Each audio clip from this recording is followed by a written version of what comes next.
मैं, खलनायिका, सभी नायिकाओं को लुभाऊंगी। C5 भ्रमित करने वाले अंत कष्टदायक होते हैं। अध्याय 5 भ्रमित करने वाले अंत कष्टदायक होते हैं। यदि कोई मुख्य पुरुष पात्र होता था जो अपनी महिलाओं को नाजुक और विनम्र देखना पसंद करता था, तो हमेशा एक दूसरा पात्र होता था, मनोरोगी, जो अपनी भलाई के लिए बहुत अधिक सुरक्षात्मक होता था। क्या ऐसा हो सकता है? अगर मैं सिस्टम के मिशन पूरे भी करूं, तो भी मैं उन्हें कैसे करती हूं, इसका भी महत्व है। वह मन ही मन करा उठी। अगर मुझे ये बात शुरू में ही पता होती, तो बहुत फायदा होता। सिस्टम चेतावनी, गलत मार्ग शुरू किया गया। आपने अनजाने में मौत का झंडा फहरा दिया है। समाधान, चुंबन के साथ तुरंत प्रेम लक्ष्य चुरा लें। दंड, क्रूर डिबफ का तत्काल आवेदन। समय 10 सेकंड।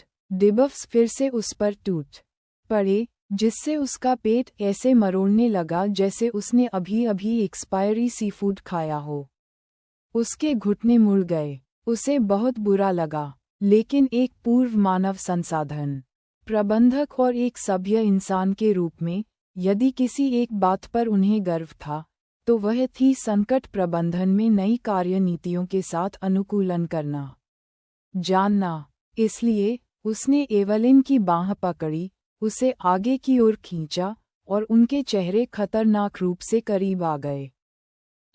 वेरेना ने सांस ली। फिर एक अनुभवी कार्यालय कर्मचारी की तरह अंतिम क्षण की प्रस्तुति के दौरान बकवास करते हुए वह झुकी और एवलिन को चूम लिया। गाल पर डिबफ हटा दिए गए हैं। बधाई हो, आपने अपना पहला लक्ष्य सफलतापूर्वक प्राप्त कर लिया है। नया प्रेम लक्ष्य, एवलिन एशबोर्न। स्नेह अंक -5। उसने पूरी तरह से सदमे में आए लड़की की कमर पर अपना हाथ रखते हुए उसे छोड़ दिया, एक चमकदार मुस्कान के साथ, जो किसी कॉर्पोरेट बॉस द्वारा किसी कर्मचारी को बिना भुगतान के ओवरटाइम करने के लिए उकसाने जैसी हो सकती है। उसने धीरे से कहा, मुझे नहीं पता कि आप किस बारे में बात कर रहे हैं। मैं और एवलिन दोस्त हैं।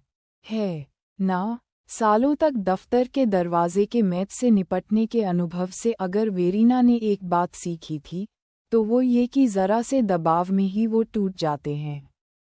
और एवलिन, वाह, प्यारी एवलिन तो दफ्तर में आसानी से मान जाने वाली इंसान थी।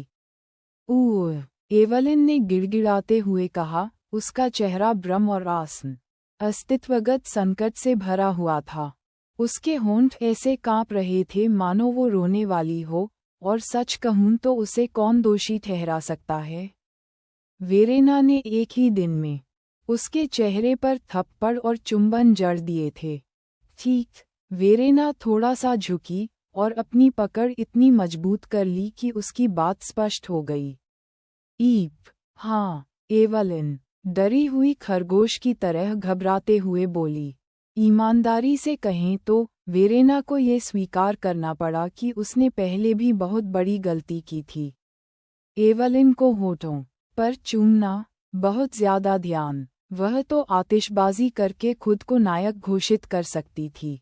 उसे भागने की कोई योजना चाहिए थी, और बेहतर होता कि वह सारा ध्यान राफेल पर केंद्रित कर देती। लेकिन चूंकि तुमने इतनी बेबाकी से हमारी सगाई टूट जाने की घोषणा कर दी है, तो क्या ऐसा हो सकता है? उसने अपना सिर झुकाया, उसकी आवाज में झूठी जिज्ञासा झलक रही थी। कि तुम्हारी नज़र किसी और पर लग गई है? राफेल सख्त हो गया, उसकी भौहें गहरी हो गईं। जरूर, और ये वही औरत है जिसे तुमने पकड़ रखा है। राफेल, इसका क्या मतलब है? और फिर हुआ ये कि आखिरकार नोवना बीच में आया। उसकी आवाज़ संयमित क्रोध से भरी हुई थी। ये तुम्हारा व्यवहार शोभा नहीं देता। अगर प्रेम त्रिकोण से भी बदतर कुछ होता, तो वह प्रेम वर्ग होता। इससे भी बदतर स्थिति क्या हो सकती है? तथ्य ये है कि राफेल और नोवना सौतेले भाई थे, दोनों को अपने अपने भयानक तरीकों से हत्या करने के लिए प्रशिक्षित किया गया था। राफेल उस तरह का आदमी था जो किसी भी सेना को धूल चटाकर अपना रास्ता बना लेता था। नोवेल किसी की पसलियों के बीच चाकू घोंपना पसंद करता था, इससे पहले कि उसे पता चले कि वह कमरे में है। अब वे फिर से बहस कर रहे थे।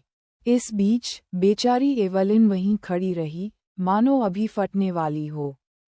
उसके कंधे कांप रहे थे, आंखें चौड़ी हो गई थीं, और उसके मुंह से बस दयनीय छोटी छोटी हकलाहटें निकल रही थीं। वेरेना ने आह भरी, हाथ बढ़ाते हुए उसकी आवाज़ बहुत ही धीमी थी।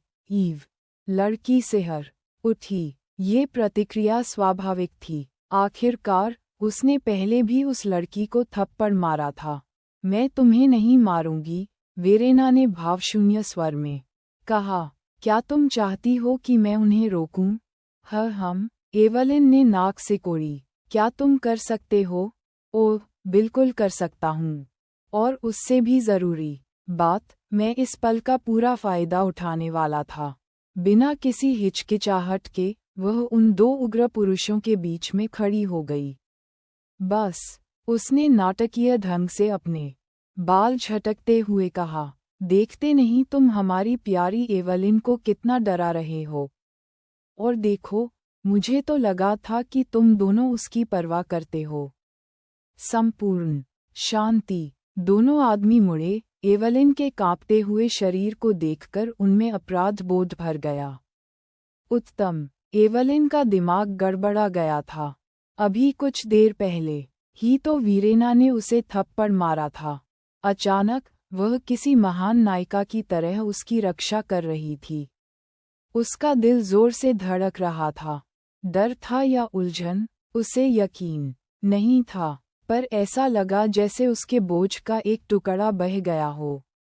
वेरेना पहले कभी इतनी दयालु नहीं रही थी, लेकिन अब वह उसे हमारी एवलिन कहकर बुला रही थी, मानो उसे सचमुच परवाह हो।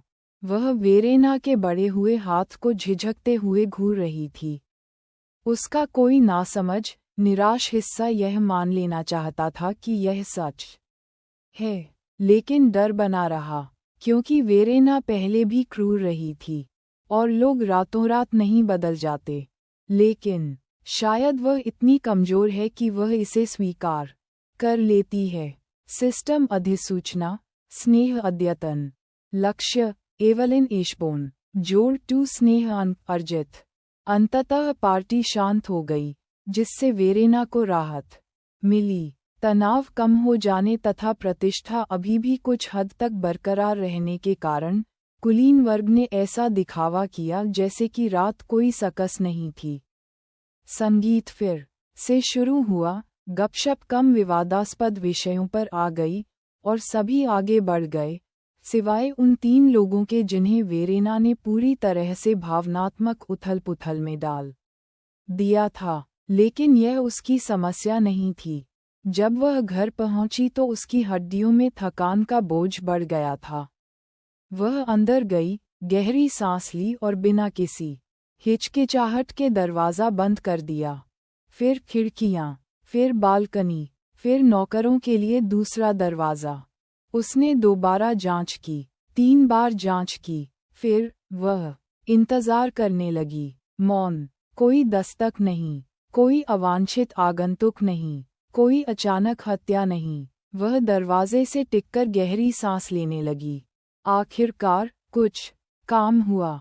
अंत में, सच कहूं तो, उसने हर काम आधा अधूरा किया। उसे तो ये भी नहीं पता था कि नेक शिष्टाचार कैसे काम करता है।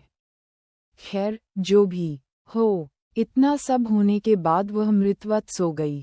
तारांकन तारांकन तारांकन। एक दिन बाद उसने खुद को भीड़-भाड़ वाली भीड़ के बीच खड़ा पाया और अपने सामने स्थित विशाल द्वार को देख रही थी। तो यही तो उसकी नौकरानी का मतलब था। वह कैसे भूल गई होगी? नॉवेल बिन लाइट नॉवेल, वेब नॉवेल, कोरियाई नॉवेल और चीनी नॉवेल मुफ्त में ऑनलाइन पढ़ें। आपको सैकड़ों अंग्रेजी अनुवादित लाइट नॉवेल, वेब नॉवेल, कोरियाई नॉवेल और चीनी नॉवेल मिलेंगे, जिन्हें रोज़ाना अपडेट किया जाता है। ऑनलाइन उपन्यास पढ़ें, ऑनलाइन लाइट नॉवेल पढ़ें, मुफ्त में ऑनलाइन पढ़ें, मुफ्त लाइट नॉवेल ऑनलाइन। संपर्क टॉस।